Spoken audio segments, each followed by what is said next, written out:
Algebra 2. Let's look at our topic for tonight, geometric sequence. A geometric sequence is following our study on arithmetic sequence.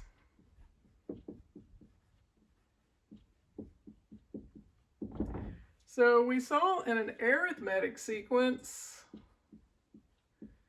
examples like this, 2, 4, 6, 8.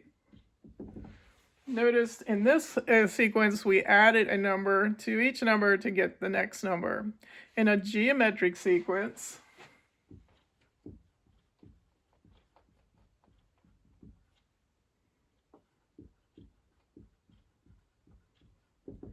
we will be multiplying 2 times 2 times 2 times 2 times 2, etc. So let's investigate more about the geometric sequence. Let's look at the definition for geometric sequence. It is going to be when the ratio of any two terms, any term to the previous term is constant. So the ratio of any term to the previous term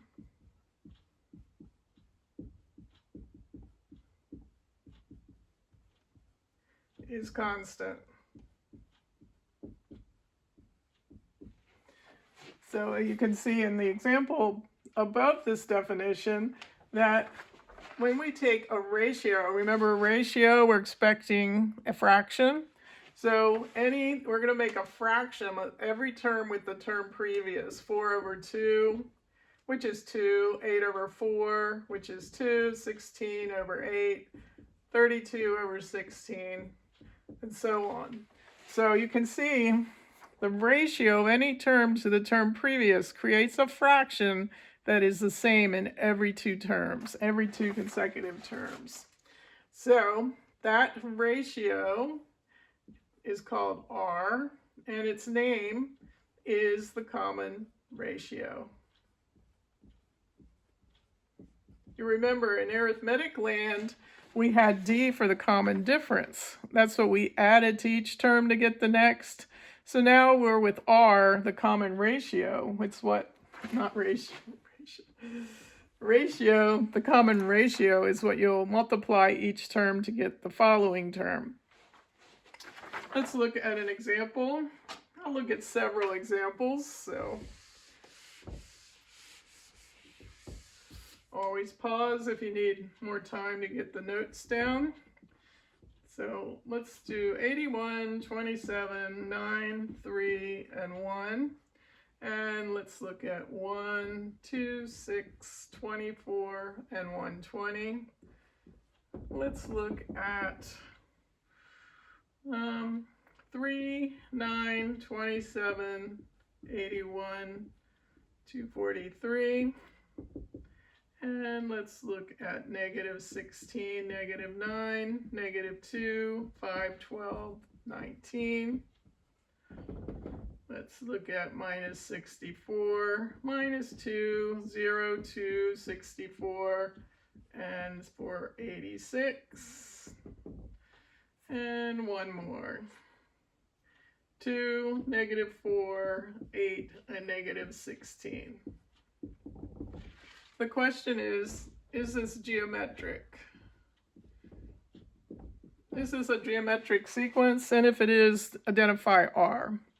So in the first example, if I divide 27 by 81, and 9 by 27, and 3 by 9, and 1 by 3, are those all the same numbers? If we reduce those fractions, they are all 1/3. So we have found a geometric sequence, and yes, the R is 1/3. What about the next one? Let's take the ratio. 2 divided by 1 is 2, but 6 divided by 2 is 3. So already the first two pairs do not yield the same common ratio. We have a no. How about number 3?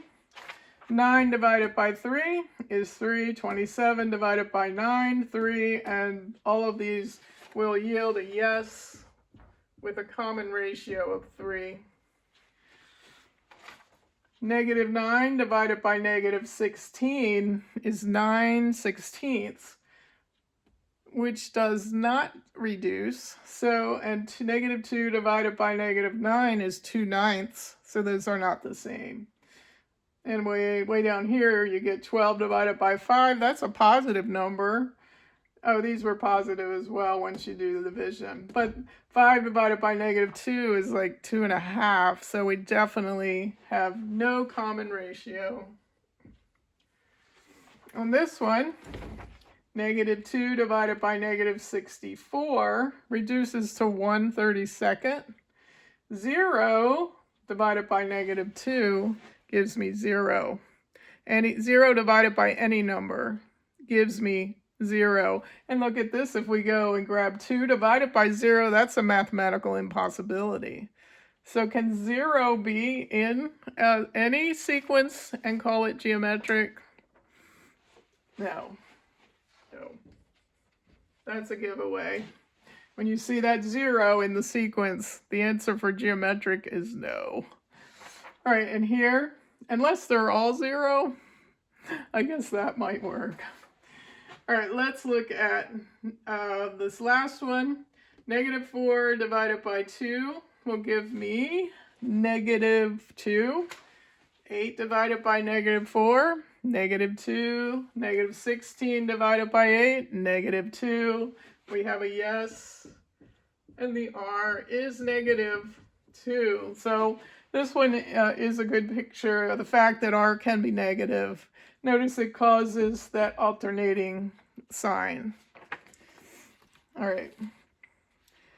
I want you to make up a geometric sequence all of your own, different from any that you've seen here. So make one up right in your green notebook. So I'm going to be looking for it. And tell me what your common ratio is for your example. We'll finish today by looking at the explicit formula for any geometric sequence. So we're going to look for the explicit formula.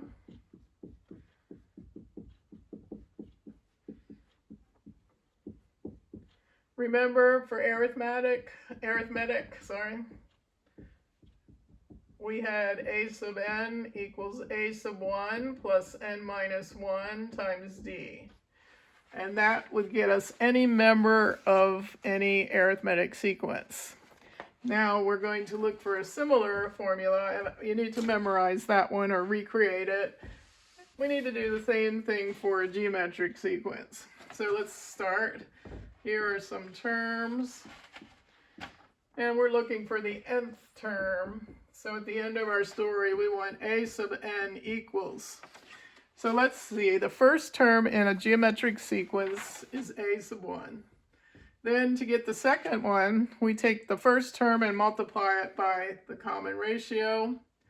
And then the third, we take the second and multiply that by r. So a1r times r will give us a1r squared. And then the fourth term, we'll take the third term and multiply it by r, and so on. So what do we get when we get down to the nth term? Well, I notice all of them have an a sub 1, so will the nth one. And now, how many r's will there be in the nth term?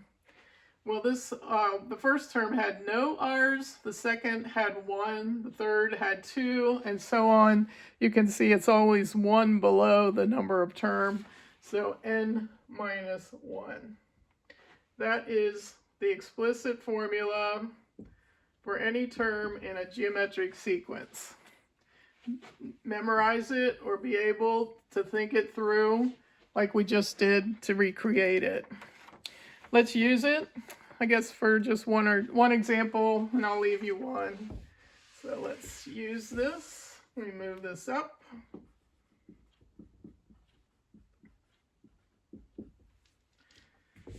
Let's find the explicit formula for this geometric sequence. And then let's just use it to find, what did I do? I did the 8th term. So find the formula and use it to find a sub 8. All right, 8th term. So let's grab the formula, the general formula, and fill in what we know. To find the explicit formula, we're going to have to leave n in the problem. So leave that alone and leave that alone. We'll put 8 in for n in a minute, but while we're coming up with the explicit formula for that particular sequence, leave n in there. And we know a sub 1 is the first term, so negative 8. R, what is the common ratio that we need to complete this explicit formula? We'll take any term and divide it by the term previous. Negative 12 over negative 8 is going to be a positive 12 over 8, and that reduces to a 3/2. So our common ratio is 3/2, and you'll see that that holds for these two and these two as well, 3/2. So that is the formula for when I ask for the explicit formula. That is the answer. Notice there are n's in it. You may be tempted to simplify by multiplying the -8 and the 3/2. Do not do that, because dear Aunt Sally will roll over in her grave because exponents are applied before multiplication. Please excuse my dear Aunt Sally. Exponents come before multiplication. So this 3/2 has to be raised to the n-1. Then it's multiplied by the -8. You cannot combine these first and then raise it to the n-1. Let's look and find the nth term. The 8th term, a sub 8, is what we're asked to find. So I put in an 8 for my n. A sub 8 equals -8 times 3/2 to the 8 minus 1. So again, if you put it in your calculator, it will know the order of operations, but your calculator is going to raise 3/2 to the 7 first and then multiply it by -8. And it will spit out, if you put it in fraction form, which is always better than demonic demons, than demonic decimals. So I got -2187 over 16. So that was the 8th term in this sequence. Let's see if I can leave you one. I want you to take this sequence, 2, 14, 98, 686. I'm not even going to write it down. I'm seeing who's listening. 2, 14, 98, 686, etc. I want you to find the explicit formula in the 20th term. So that's going to be a very big or small number. Looks like it's very big. You can use scientific notation for it. All right, figure that one out and send me your notes with the problems I've asked for in the middle. All right, we're done. Over and out.